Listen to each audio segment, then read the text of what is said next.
Hi everyone, my name is Amanda. Welcome back to my channel, Make a Destination. If this is your first time here, welcome. I'm excited to have you.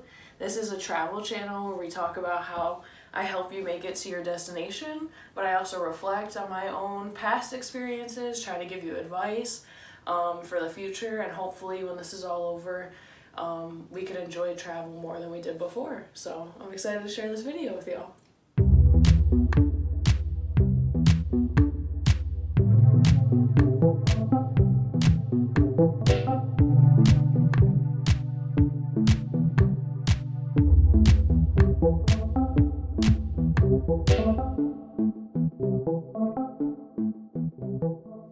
So this week, I'm super excited to share with you my experiences that I've had in Rhode Island.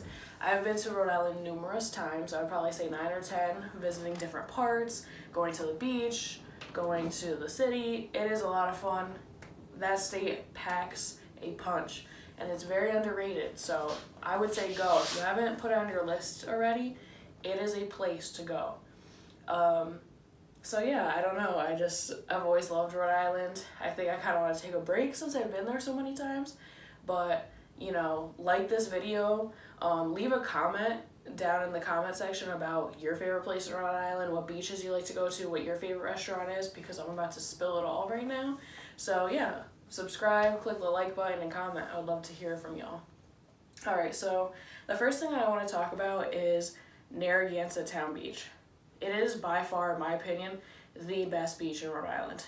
I've taken a lot of, different, I've been to a lot of different beaches in Rhode Island, and this one is by far the cleanest. I feel like it's the biggest. It probably isn't, but in my opinion, it feels like it.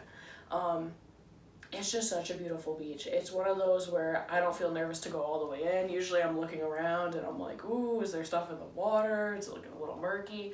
No, I just usually go right in. There's not like a whole thing of like shells or your feet hurt. The waves are massive. So Sam and I usually take our little like body boards and ride the waves. It's a lot of fun. The only drawbacks are due to the whole situation going on right now, they are not doing out of town parking. So because it is a town beach, anybody who pays taxes there, they get special perks like parking. I believe they either don't have to pay admission or it's a smaller fee for admission. But if you are not a resident of Narragansett, unfortunately parking is not there for you, but there is street parking. I would highly advise you get there super early. If you're thinking about going to the beach and having a fun beach day, get there at I know this sounds crazy, but maybe 7 or 8 a.m. Sam and I wanted to see the sunrise one day, so we actually woke up at 3 or 3:30. Went there. We didn't have to pay admission, which was nice. But pack breakfast if you're going to go, because we kind of rushed it. And Sam went outside and, got food, and by the time he got back, it was time for admission. I think they were starting to charge at 8 or 9 a.m. So get there super early. There's parking, obviously, at 4 a.m., 5 a.m., but I would get there really early to get that street parking. It is definitely worth it. It is such a beautiful beach. Hopefully I'll put a picture or two here. If not, it will be in the intro. But if you love to swim, if you like having a good time, that is the beach to go to. Alright, so second on my list is Matunic Oyster Bar. We went there for the first time, not this past summer, but the summer before. And before the whole situation, it was popping. I mean, every seat in there is packed. People are loving it. It's right on the water, kind of in a pond / river area. It's not right on the beach, but it is beautiful. They have valet parking. I personally have never been to a restaurant with valet parking, so I had my 1999 Toyota Camry at the time. Probably the oldest car that they've seen, but it was a lot of fun. The food was delicious. I mean, we had just gotten to Rhode Island. Our Airbnb host recommended it, and every course was delicious. The oysters seasoned so well. And I'm personally not a big seafood person, but honestly, the way they seasoned it was so good. They grow their oysters right there. They have an oyster farm. You could do oyster tours. We wanted to do that this past summer, but they were fully booked. So I would advise, if you want to do that, to book it a few weeks, if not a few months in advance. Everybody's super friendly. And I remember I had the jambalaya, that was delicious. And then we had like this like berry kind of like shortcake dessert, delicious. And then we went there again this past summer, so it was a lot of fun. And I think this summer, due to the whole situation, they need more seating, obviously, because it's like half capacity, I believe. So they actually made like a rooftop like deck, and we wanted to sit up there. Unfortunately, we couldn't, it was so packed, but it looks beautiful up there. So I would definitely say go to Matunic Oyster Bar, make a reservation. They're usually always on a wait, so just be ready to wait a little bit, but you can walk around, see the water, it's beautiful. But they just hit it out of the park. I just love finding those places where, you know, locals and out-of-staters alike go to one restaurant, come together, eat good food, have good drink, and that is one of the spots I always look forward to going. So Matunic Oyster Bar, delicious. All right. So here's kind of the, I don't say the bad side, but just the cons of Rhode Island sometimes. So my third thing I'm going to talk about is Newport. And Newport, I think at first, when I first went there, this was years ago, probably when I was in high school, it's beautiful. It is right on the water. There's, you know, a little, I think it's Thames Street. There's shops, restaurants, you know, a beautiful, I think it's like a deck where there's even more like restaurants. But I think as I've gotten used to Rhode Island and gone there year after year, it starts to feel very touristy. I think at first it's a lot of fun. We used to love going to, like, as a family, going to the Red Parrot. But now that I'm older and now that I'm more into the authentic experience and going where locals go, it feels very touristy. I never really know where to eat in in Newport for dinner, because some places hit it out of the park even though they kind of feel touristy, and then other places you could tell locals do not go there. So not last year, but the year before, we went to the Red Parrot for my birthday. It was my 21st birthday. It was a lot of fun. Their drinks, I think I had something called like the rumba or something. Delicious. The wings, we got jerk chicken wings. Oh my god.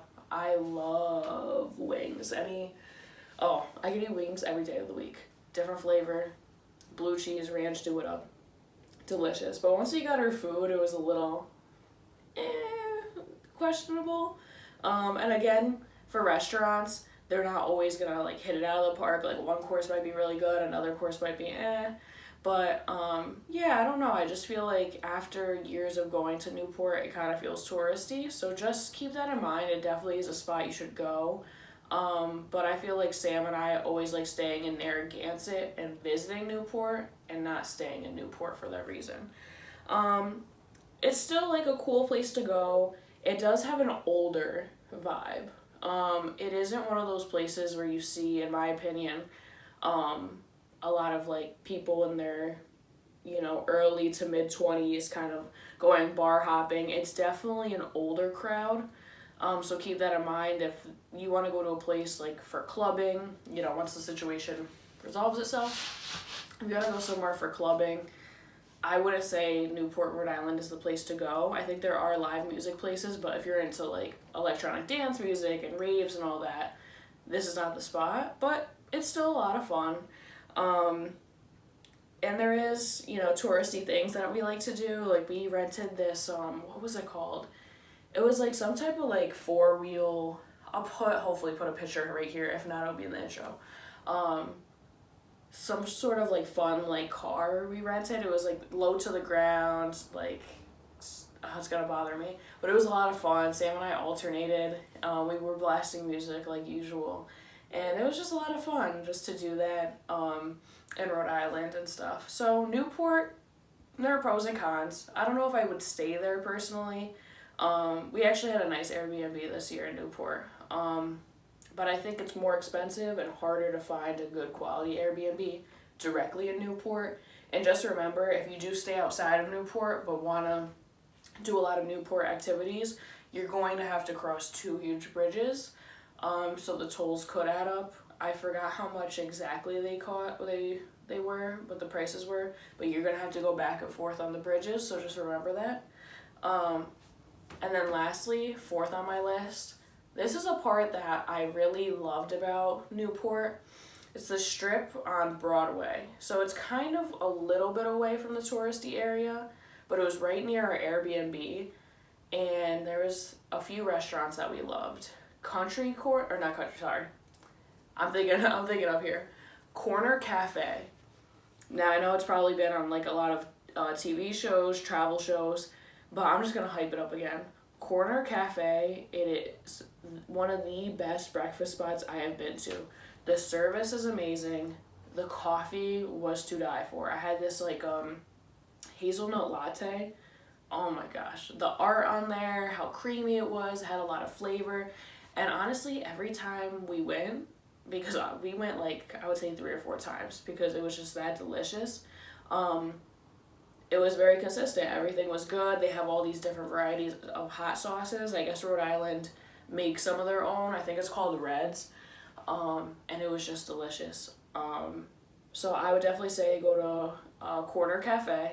And then for dinner, we went to this place twice. Now, Sam and I kind of believe that consistency is key because sometimes a restaurant could, knock it out of the park. You have a great 3-course meal, it's delicious, and then other times you're like, is this the same restaurant I went to?